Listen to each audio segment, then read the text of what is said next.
Vamos dar sequência, então, ao programa Opinião Empresarial, onde estamos tratando do tema logística reversa.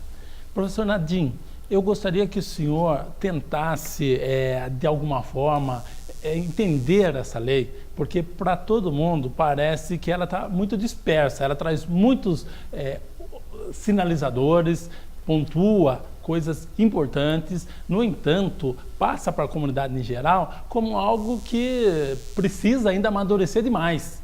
Há um ponto que eu gostaria que o senhor especificasse, que se chama responsabilidade compartilhada, ou seja, todo mundo é responsável. Dá a impressão que quando todo mundo é responsável, ninguém é responsável. E é isso que a gente vem sentindo no país. Perfeito, acho que você colocou muito bem, né, como foi elaborada essa lei, né? O item 2 do artigo 2º diz assim: a gestão integrada e compartilhada dos resíduos sólidos por meio da articulação entre poder público, iniciativa privada e demais segmentos da sociedade civil, né? Muito bem, como eu coloquei aqui na nossa conversa informal, eu acho que a lei ela está mais para uma carta de intenções do que para um objeto de efetiva ação, né? Desses 3 elementos responsáveis pela gestão integrada e compartilhada dos resíduos, nós percebemos mais as empresas tendo ações do que especificamente a sociedade civil ou o governo, o poder público. Agora, o que eu entendo, quem é o órgão que consegue fazer o trabalho de massa, né, que consegue mobilizar as pessoas? É o poder público. Tem que partir do poder público esse trabalho, né, em comunhão com a sociedade civil, com as entidades privadas, né? Mas falta algo mais direcionado, algo mais claro, né, como nós vamos fazer. A lei ela é muito abrangente, eu acho que ela trata de todos os pontos, né, que precisam ser tratados na questão da recuperação dos resíduos sólidos, né, define princípios, diretrizes, mas falta objetividade, falta um plano de ação, né? O que nós vamos fazer, quem vai fazer, quando vai fazer, como vai fazer, né? Falta essa definição. Aqui em Piracicaba está aí num processo já de finalização para a construção de uma PPP do lixo, ou seja, é uma central de tratamento de resíduos sólidos, encabeçada pelo município, no entanto, que vai ser desenvolvido pela iniciativa privada. Os ambientalistas passaram 2 meses brigando severamente com os representantes do poder público, exigindo posicionamentos rigorosos em relação à logística reversa, à transparência e coisa e tal no processo. No entanto, há legislações conflitantes tratando do mesmo assunto. Tanto assim, por exemplo, a lei estadual traz um parâmetro, a lei de licitações traz outra forma de conduta e a carta de intenção, que é essa lei federal, norteia para um outro caminho. Isso tudo embaraça as pessoas. Como que você tem acompanhado ou conversado com os especialistas sobre essa questão, essa dificuldade geral para compreender o processo? Na minha ótica, eu tenho observado que o município tem tratado com carinho a PPP.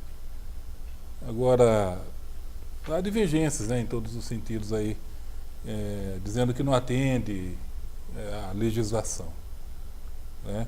Mas eu entendo que o município está tratando bem, ele está fazendo a parte dele. Eu acho que a discussão tem que estar mais ampliada, eu acho que a população tem que estar participando, para depois a gente chegar num consenso e ver se realmente não atende ou atende, né? Mas a minha ótica eu vejo que está atendendo.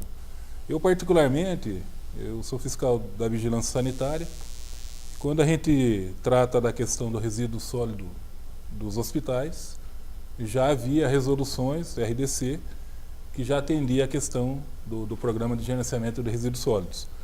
Agora, essa nova legislação aqui, a Lei Federal 12.305, ela formata.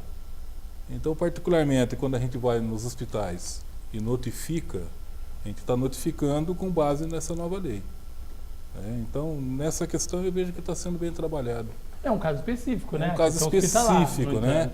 Agora, setores... a PPP, pelo que eu tenho visto, tenho lido aqui a questão do município, eu acredito que está bem elaborado, está bem elaborado.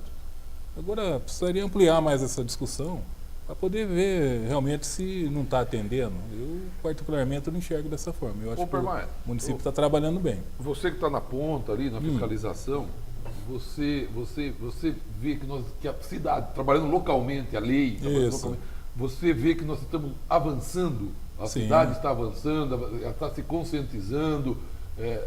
Você falou de hospitais, que é muito importante, as empresas, a sociedade civil, ela está percebendo isso. Existe um avanço, que é uma lei, essa lei de 2010, de agosto de 2010, e ela tem aí um prazo aí de até 2014. 2014, né? Então estamos falando aí que estamos aí, né? 2014 aí. O prazo Copa, é curto, o prazo é curto. Junto com a Copa do Mundo. Então, que a gente vê que é um prazo curto, você acha que nós estamos no rumo, num avanço aí para 2014, a gente está aí como bem nessa área? Na minha opinião, eu acredito que nós estamos avançando. Mas não depende só de nós, depende da comunidade, depende das empresas. A questão da logística reversa, por exemplo, ela começa onde? Na produção. Então, a empresa ela tem que pensar o quê? Globalmente e agir localmente. Então, a partir do momento que ela está produzindo esse copo, por exemplo, já tem que pensar no resíduo. Então, ela tem que se adequar à nova legislação, até 2014.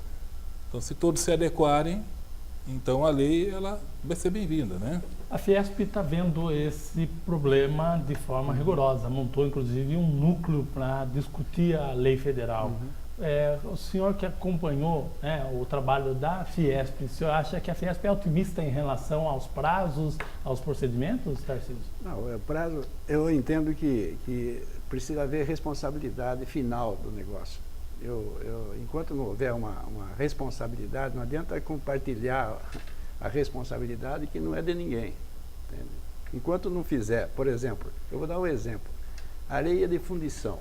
Eu trabalhei na Dedini e o problema sempre foi, não é a própria areia, é o que vai na areia, lá as resinas, são tóxicas. Que é tóxica lá e fere muito o meio ambiente.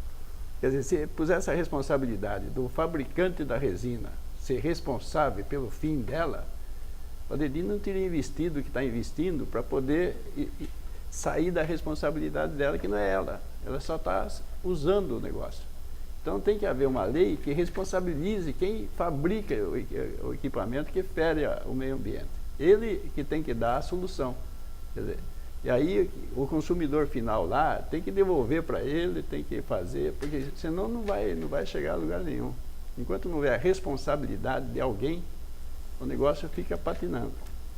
Eu quero, né, no próximo bloco, finalizar com experiências internacionais. Né? Nós temos aí países, a Europa, por exemplo, nesse sentido de consciência, é bem mais avançado que o resto do mundo. E deve haver lá alguma coisa mais definitiva para equacionar esse problema que nós estamos aqui encarando. Mas antes disso, Aversa, o comércio, por exemplo, ele tem lá seus problemas de embalagem e tudo mais, mas me parece que resolve de forma caseira as embalagens do comércio. Com os recicladores espontâneos das cooperativas, ou os catadores mesmo. Então, até que ponto, no comércio parece que resolve, mas até que ponto essa estrutura de espontaneidade, de cooperativas, funciona para resolver um problema de logística reversa no consumidor final? Veja só, olhando desse ponto, Romualdo, a gente vê aí, como você diz, uma maneira caseira de cuidar disso, e que, infelizmente, é o que está funcionando nesse país. A gente vê aí, isso funciona, porque aí virou social. Então você vê aí os catadores, essa reciclagem aí que existe em Piracicaba, existe aí há muito tempo, funciona. Eu acho que a gente está, mas como o Tarcísio disse, eu vejo economicamente, quando a gente fala amplo e fala de resíduo, fala de areia de fundição, por exemplo, como viabilizar economicamente isso? Então, talvez o poder público federal, ele tem que fazer um investimento, como na Europa foi feito, muito grande. Aí nós estamos falando em viabilizar, e isso depende muito do poder público, depende muito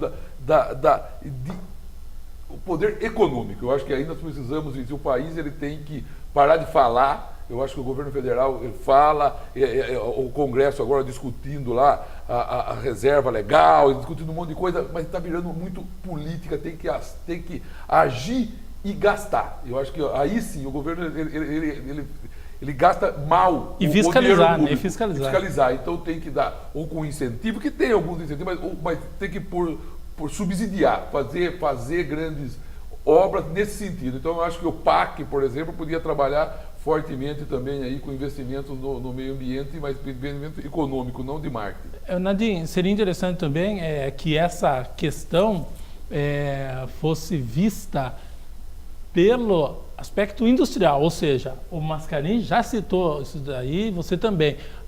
Vai precisar profissionalizar a logística reversa e sair do amadorismo, senão nada vai funcionar. Não tenha dúvida, amor, né? E nós que estamos junto às indústrias percebemos essa movimentação e essa preocupação, né? As indústrias, elas procuram profissionais qualificados, preparados, né? Os cursos de gestão ambiental hoje têm, né, uma participação forte na formação, né, desses novos profissionais, né? Por quê? Porque as empresas, elas estão entendendo que elas têm um ganho financeiro, né? Mas como, né, o Jorge comentou, nós precisamos de mais incentivos, precisamos de mais estímulos, né? Precisamos realmente sair da questão política e colocar técnicos para fazer o que tem que ser feito, né? Legal. Então vamos encerrar agora o segundo bloco e voltamos na sequência, no terceiro bloco, fazendo as considerações finais e tratando desses aspectos, ou seja, as experiências internacionais para questionar o problema da logística reversa.